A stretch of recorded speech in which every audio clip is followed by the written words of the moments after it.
Olá a todos e a todas. O tema da nossa discussão de hoje é a organização dos poderes do Estado brasileiro. Lembro a vocês que essa é a última aula expositiva com conteúdo novo antes da nossa avaliação. Semana que vem teremos a revisão do conteúdo discutido até aqui e já se iniciará o prazo, no dia seguinte, para a realização da prova, uma prova que será escrita individual, com questões dissertativas e também com questões objetivas. Tranquilo, pessoal? Organização dos poderes do Estado brasileiro. Essa tecnologia, essa técnica de organização do exercício do poder político, que se convencionou chamar de separação dos poderes, tem origem nas revoluções liberais e tem por motivação principal limitar o poder do Estado, que no contexto das monarquias absolutistas estava concentrado na figura do monarca e da cúpula dos estados absolutistas, e que, a partir dos abusos cometidos nesse contexto, se percebeu a necessidade de criação de núcleos distintos de exercício do poder político, de modo a garantir que um núcleo de poder tenha mecanismos para balancear eventuais excessos cometidos por outro núcleo de poder. Também foi uma finalidade expressa da separação de poderes a proteção dos direitos individuais, justamente pela criação desses mecanismos de controle recíproco, de modo a prevenir a existência de abusos e a violação de direitos. É célebre a frase do Barão de Montesquieu, lá do livro O Espírito das Leis, da primeira metade do século XVIII, segundo a qual a virtude necessita de limites e, para que não se possa abusar do poder, é preciso que, pela própria disposição das coisas, o poder detenha o poder. Então, esse argumento é central para o nascedouro dessa tecnologia de estruturação do Estado. É preciso que poderes detenham poderes. Isso se tornou um dogma das revoluções liberais e do constitucionalismo moderno, contemporâneo. Isso estava presente nos principais documentos político-jurídicos do período. A Declaração de Direitos da Virgínia, de 1776, por exemplo, diria que os poderes executivos e legislativos devem ser separados e distintos do judiciário. E se atribui aos constitucionalistas norte-americanos a materialização mais concreta dessa arquitetura de freios e contrapesos. Também na Declaração dos Direitos do Homem e do Cidadão, de 1789, e na Constituição Francesa de 1848, havia menções a esse tema e a sua vinculação com a própria noção de Constituição e de governo livre. Hoje em dia, se vê a separação de poderes também como uma distribuição de funções, de modo que se organiza o Estado com distintos núcleos exercendo uma ou mais funções do Estado, competências, tarefas. E se fala hoje não apenas em poder legislativo, poder judiciário e poder executivo, mas também em função legislativa, função jurisdicional e função executiva ou administrativa. E se entende que o poder, além de exercer de modo típico a função a ele correlacionada, também exerce de modo atípico as outras funções. De modo que, por exemplo, o poder legislativo, ele não apenas legisla, né, na arquitetura contemporânea prevista pela Constituição de 88 para o Estado brasileiro, mas o poder legislativo também julga, um exercício de função atípica, nos caso dos crimes de responsabilidade, por exemplo.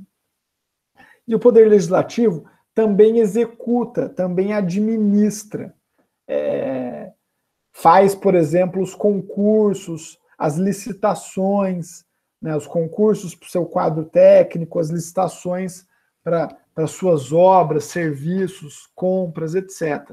A gente vai ver que o desenho contemporâneo ele prevê que cada poder, além de exercer de modo típico a função a ele correlata, também exerce as outras funções estatais de modo atípico. E essa arquitetura, ela materializa uma dinâmica de freios e contrapesos. Essa existência de muitos núcleos de poder permite que um núcleo freie outro núcleo, que um núcleo contrapese outro núcleo, é o que os norte-americanos chamam de checks and balances. Se vê contemporaneamente que a distribuição de funções e a separação de poderes também contribui para o aumento da eficiência do trabalho, porque permite especialização. E se adota também como critério para a classificação dos sistemas de governo a adoção ou não de uma diferenciação clara entre executivo e legislativo. O sistema de governo parlamentarista não há, né, num sistema de governo parlamentarista, não há, né, separação clara entre executivo e legislativo, de modo que o executivo é formado pelas maiorias legislativas. Né, onde há separação clara entre executivo e legislativo é no sistema presidencialista, em que a chefia do executivo é escolhida por eleição popular direta. A Constituição de 88 previu para o Brasil o sistema de governo presidencialista, previu que legislativo, executivo e judiciário devem ser independentes e harmônicos entre si, estabeleceu a separação de poderes como cláusula pétrea da Constituição, não podendo ser modificada por proposta de reforma constitucional, estabeleceu que é crime de responsabilidade atentar contra o livre exercício dos poderes e que é possível intervenção federal caso os poderes não estejam operando livremente a nível estadual. E a Constituição dedicou um título ao tema Organização dos Poderes, é o título 4, que versa sobre o legislativo, o executivo, o judiciário e as chamadas funções essenciais da justiça. O capítulo 1 versa sobre o poder legislativo. Ele está dividido em 9 seções, que tem os títulos que vocês podem ver aí na projeção.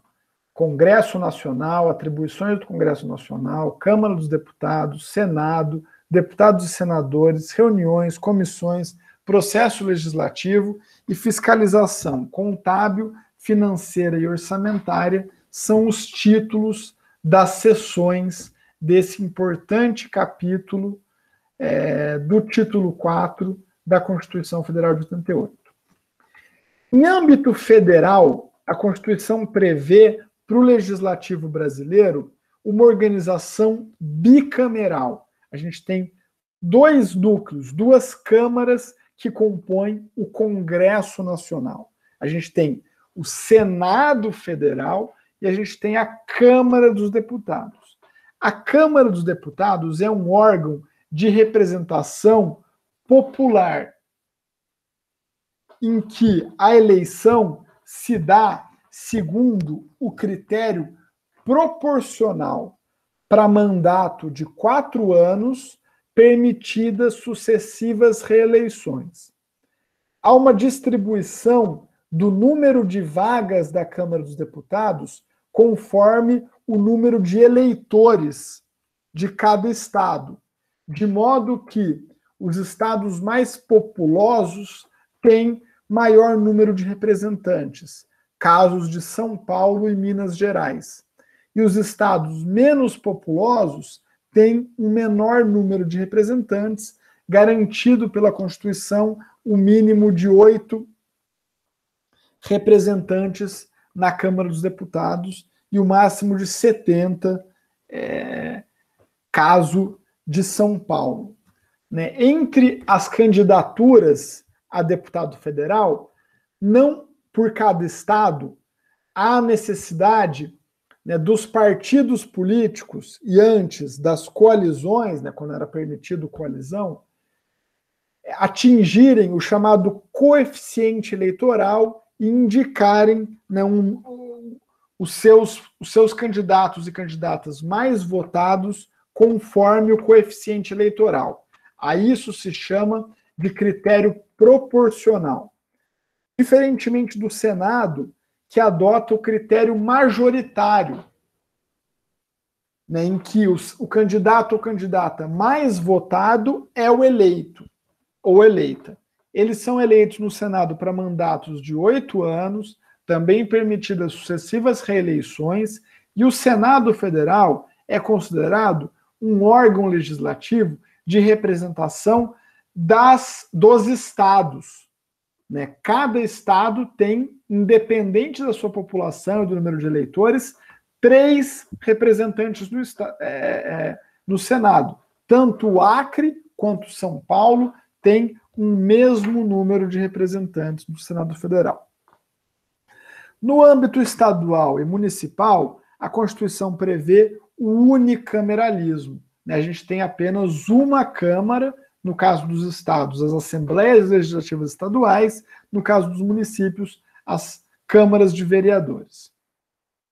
O José Afonso da Silva, que é um importante constitucionalista, autor de direito constitucional, ele explica que o Congresso Nacional possui diferentes tipos de atribuições, diferentes tipos de competências. Ele possui atribuições legislativas, ou seja, o Congresso Nacional atua na aprovação de leis, normas gerais e abstratas, vinculantes, de cumprimento obrigatório. O processo legislativo, na arquitetura prevista pela Constituição de 88, ele é bastante complexo e envolve muitos atores além do Congresso Nacional. A gente tem uma fase introdutória de proposição legislativa, e o executivo pode propor leis, a população diretamente pode propor leis, há um conjunto de atores que podem propor leis. Depois há uma fase de deliberação parlamentar, né, tanto Câmara quanto Senado deliberam sobre a lei, aprovando-a, sobre o projeto de lei, aprovando-a ou não. Depois dessa fase de deliberação parlamentar, há uma fase de deliberação executiva. Né? A chefia do executivo, a presidência da República, no caso da União, pode promulgar uma lei ou vetar um projeto de lei parcial ou totalmente. Né? E no caso da ocorrência de veto, o veto pode posteriormente ser derrubado pelo Poder Legislativo, no caso da União, pelo Congresso Nacional. Então a gente tem um processo legislativo complexo, que envolve vários atores, mas cujas principais competências estão concentradas no Congresso, né, no Poder Legislativo. No caso da União, né, no caso dos municípios, nas câmaras de vereadores, no caso dos estados, nas assembleias legislativas. O Congresso Nacional também tem atribuições constituintes. É o Congresso que aprova, né, as PECs, as propostas de emenda constitucional, e exerce o poder de reforma da Constituição. O Congresso possui também atribuições administrativas, né, meramente deliberativas. Ele organiza, né, a sua máquina administrativa, contrata, licita, compra, etc. O Congresso também possui atribuições de fiscalização e controle. Né? As CPIs, as Comissões Parlamentares de Inquéritos, são órgãos do Congresso Nacional com funções fiscalizatórias. Os tribunais de contas são órgãos auxiliares do Poder Legislativo, né? Embora eles tenham o nome de tribunal, eles não são órgãos judiciários, eles são órgãos auxiliares do Legislativo, que exercem justamente a fiscalização contábil, né? O controle das contas do Legislativo. E o Congresso Nacional também exerce atribuições judiciárias, né? Julga crimes de responsabilidade. De modo que, de forma típica, o legislativo legisla e fiscaliza os outros poderes. Né? Essas são as funções típicas do legislativo. E, de modo atípico, o legislativo administra e julga. Na arquitetura da Constituição de 88, os principais mecanismos que o legislativo tem para balancear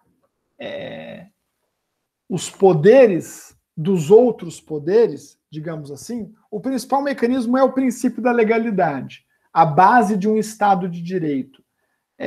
A noção de que toda ação social ou estatal deve se respaldar na lei e não contrariar a lei. Sendo a lei, ato normativo geral e abstrato, produto do legislativo, é a legalidade o principal mecanismo de controle que o legislativo exerce sobre o judiciário e sobre o executivo. Além disso, o legislativo também aprecia eventuais vetos do executivo a propostas aprovadas pelo legislativo, propostas de lei, podendo manter o veto ou derrubar o veto e aprovar a lei mesmo contra a vontade da chefia do Poder Executivo. E é o Congresso Nacional também que aprova as indicações feitas para o STF. Então, o Congresso Nacional o Senado, é o órgão do Congresso Nacional que aprova as indicações feitas para o STF. Também um outro mecanismo de controle, né, do Legislativo sobre o Judiciário. O capítulo 2, ele versa sobre o Poder Executivo, capítulo 2 do título 4 da Constituição. E ele tem as sessões conforme constam aí na projeção. Do presidente e do vice-presidente da República, das atribuições do presidente da República, da responsabilidade do presidente da República, dos ministros de Estado e do Conselho da República e do Conselho de Defesa Nacional. No caso da União, a chefia do Poder Executivo é exercida pelo presidente ou pela presidenta da República, auxiliado ou auxiliada por ministros e ministras. No caso dos estados e do Distrito Federal, a chefia é exercida por governadores ou governadoras, e no caso dos municípios, por prefeitos ou prefeitas. Para a presidência da República, a eleição se dá segundo o critério majoritário, né, a pessoa que for a mais votada numa eleição que pode ter 2 turnos é a eleita, né? Para ser eleito em primeiro turno tem que conseguir 50% mais um dos votos válidos. Só podem se candidatar à presidência brasileiros natos com mais de 35 anos e o mandato é de 4 anos, permitida uma reeleição. A gente tem no executivo uma estrutura hierarquizada que tem na cúpula, né, a presidência da República. Depois você tem os ministérios e subordinados a cada ministério tem toda uma vasta cadeia de órgãos e de instituições estatais. O mesmo vale para o caso dos estados e dos municípios. Nos municípios você tem a prefeitura, né, o prefeito e o vice-prefeito, as secretarias e, associada a cada secretaria, um conjunto grande de órgãos e de instituições. A Constituição prevê, entre as atribuições do presidente da República, manter relações com estados estrangeiros, celebrar tratados, convenções e atos internacionais, autorizado pelo Congresso, declarar guerra e paz, exercer o comando supremo das Forças Armadas, nomear ministros e nomear o chefe ou a chefe da Advocacia Geral da União, exercer a direção da Administração Pública Federal, iniciar o processo legislativo, né? Tem alguns tipos de leis, por exemplo, a lei orçamentária, que o início do processo legislativo obrigatoriamente se dá pela Presidência da República, né? O projeto de lei tem que ser enviado pela Presidência da República. E a Presidência também possui poder de sanção, né, de aprovar uma lei, ou de veto, vetar a lei, né, parcial ou integralmente, por razões jurídicas ou políticas. Na arquitetura constitucional brasileira, também foi atribuída à Presidência da República a competência de editar medidas provisórias. Medidas provisórias são atos normativos com força de lei, permitidos nos casos de urgência e necessidade, e que são válidos como se lei fossem, até que haja apreciação da medida provisória pelo Congresso Nacional. Esse é um mecanismo legislativo extremamente poderoso que existe na arquitetura brasileira e que foi concedido esse poder ao Executivo. É uma das formas de se pensar, né, a grande força que o Executivo, de se perceber, na verdade, a grande força que o Executivo possui na arquitetura constitucional brasileira. Além disso, a Presidência da República também pode conceder, né, pode praticar atos tipicamente judiciais, como o indulto, a graça e a comutação de penas. São atos relativos à liberação individual ou coletiva de um preso da necessidade de cumprir o restante da sua pena. De modo que, tipicamente, o Executivo governa e administra, mas, de modo atípico, o Executivo legisla e julga. Né? Ele pratica atos legislativos, como a edição de medidas provisórias, e pratica atos judiciais, como a concessão de indulto, né? Um ato que libera do cumprimento da pena, e também julga no âmbito administrativo, né? Exemplo do que faz, por exemplo, o CAD, um órgão de defesa econômica. Entre os principais mecanismos de controle que o Executivo possui em relação ao Judiciário e ao Legislativo, segundo a Constituição de 88, a gente pode citar a participação do Executivo no processo legislativo. Então, ele pode até vetar leis, né?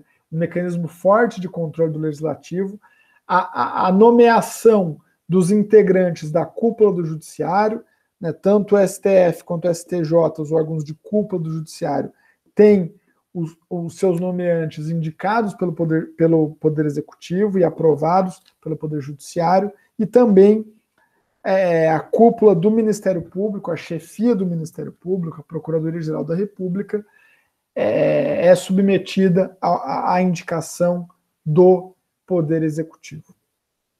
O capítulo 3 versa sobre o Poder Judiciário e tem aí as seções intituladas conforme disposto aí na projeção. Supremo Tribunal Federal, Superior Tribunal de Justiça, Tribunais Regionais Federais e Juízes Federais, Tribunal Superior do Trabalho, Tribunais Regionais do Trabalho, Juízes do Trabalho, Tribunais e Juízes Eleitorais, Tribunais e Juízes Militares, Tribunais e Juízes dos Estados, são temas trabalhados pela Constituição de 88. A gente tem o Judiciário também numa estrutura bastante complexa, né? Na cúpula do Judiciário, a gente encontra o Supremo Tribunal Federal, que é o órgão que possui competências específicas e também competências revisórias, né? Ele decide recursos relativos a decisões proferidas por outros órgãos judiciais. A gente tem ali, como na seara ainda dos tribunais superiores, também o STJ, né, o Superior Tribunal de Justiça, o TST, o Tribunal Superior do Trabalho, o TSE, o Tribunal Superior Eleitoral, e o STM, o Supremo Tribunal Militar.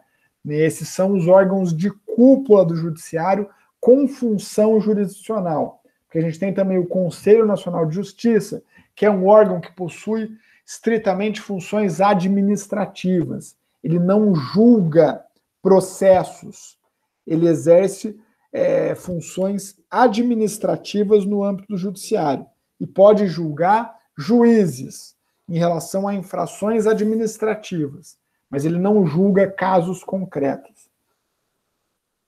Na base do judiciário, a gente tem os tribunais de primeira instância, né, os juízes que atuam na esfera estadual, né, tanto os que atuam na justiça comum quanto os que atuam na justiça militar.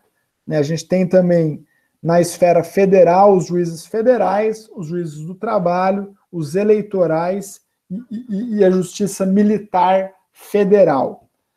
Depois a gente tem órgãos de segunda instância, né, os tribunais de justiça, os tribunais de justiça militares, no âmbito da justiça estadual, no âmbito da justiça federal, os tribunais regionais federais, os tribunais regionais do trabalho e os tribunais regionais eleitorais. De modo que, por uma decisão de primeira instância, cabe recurso para a segunda instância, e de uma decisão de segunda instância, cabe recurso para os tribunais superiores.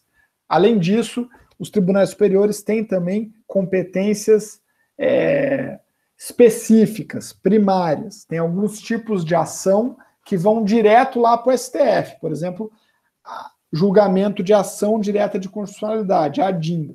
Isso não passa pelo tribunal inferior, é uma competência específica do STF. Beleza? Vocês não precisam decorar isso, é só um panorama geral do judiciário que é importante vocês terem. De modo típico, o judiciário exerce a função jurisdicional, né, ele julga em caráter definitivo os conflitos entre as pessoas, né? Dizer que ele julga em caráter definitivo significa dizer que ele produz a chamada coisa julgada, decisão que não cabe mais recurso, e exercer a função jurisdicional é essencialmente exercer um mecanismo que permite o controle dos outros poderes. Por quê? Eventual ato irregular do legislativo ou do judiciário podem ser submetidos à revisão pelo judiciário, né, de modo que, por meio do julgamento desses atos, o judiciário exerce um mecanismo forte de controle dos outros poderes. No caso da Constituição de 88, foi previsto um judiciário bastante forte, um judiciário com muitas competências.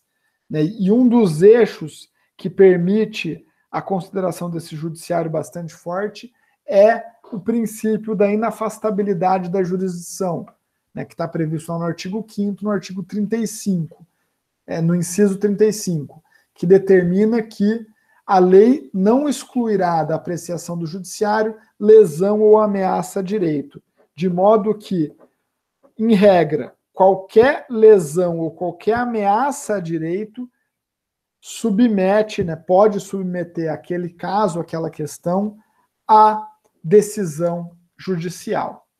Né, a existência do judiciário é essencial para garantir, de fato, a materialização do princípio da legalidade, né, e do Estado de Direito, né, o Estado que se submete ao direito.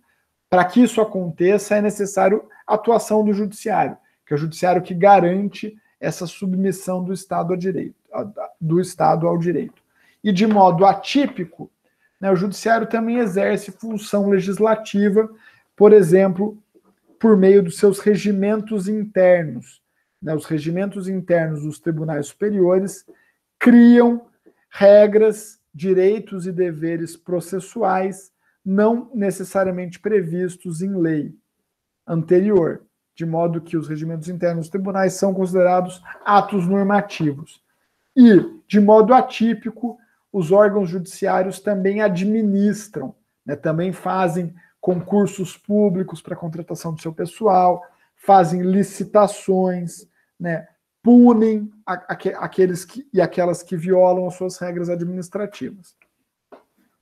Na cúpula do judiciário brasileiro hoje, a gente tem o STF, o Supremo Tribunal Federal. Ele é composto por 11 ministros, né, ou ministras.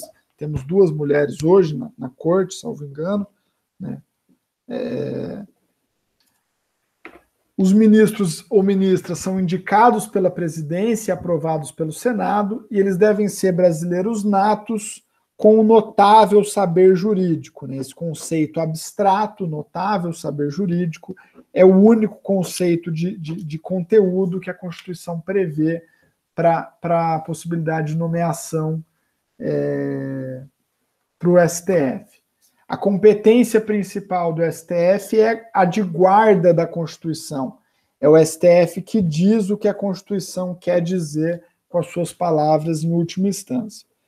Para exercer essa função principal, ele tem, entre outros mecanismos, o de controle abstrato de constitucionalidade. Ele julga as ações que visam discutir a constitucionalidade de um ato jurídico. Além disso, o STF também julga recursos, né, os chamados recursos extraordinários contra decisões de tribunais de segunda instância ou de tribunais superiores. E ele também julga de modo originário algumas infrações penais comuns, dependendo do autor, né, o chamado foro privilegiado, que permite que haja julgamento pelo STF. Além disso, a Constituição também prevê, no capítulo 4, as chamadas funções essenciais da Justiça, Ministério Público, Advocacia Pública, Advocacia Privada e Defensoria Pública. São instituições consideradas pela Constituição essenciais ao exercício da função jurisdicional do Estado, essenciais à Justiça. O Ministério Público, em linhas gerais, ele atua como acusador no processo penal, ele é órgão de acusação no processo penal, e ele atua na defesa dos direitos e interesses difusos e coletivos, como o direito ao meio ambiente equilibrado, direito do consumidor, direito da pessoa idosa, entre outros. Eu trabalhei no Ministério Público por 5 anos antes de ingressar aqui na Unifal, fui estagiário e também exerci um cargo em comissão, eu assessorava a presidência da Escola do Ministério Público de São Paulo. A advocacia pública, ela diz respeito à defesa judicial e jurídica das instituições públicas, das instituições estatais. Então, por exemplo, a Unifal, que é uma autarquia pública, tem lá um órgão da Procuradoria Federal atuando na defesa judicial dos interesses da Unifal. A advocacia privada diz respeito aos advogados e advogadas que patrocinam causas por todo o país, e a Defensoria Pública é um órgão, uma instituição estatal extremamente importante, que tem como função principal a defesa judicial e jurídica das pessoas necessitadas, as pessoas que não têm dinheiro para arcar com os custos de um advogado privado, podem recorrer à Defensoria Pública para obter a sua defesa judicial e jurídica. Hoje em dia se considera a pessoa necessitada no Brasil aquela que ganha até 3 salários mínimos. Então, quem ganha até 3 salários mínimos pode recorrer à Defensoria Pública para realizar a defesa jurídica e judicial dos seus interesses, dos seus direitos. Dito isso, eu encerro aqui a gravação e fico à disposição de vocês para eventuais dúvidas.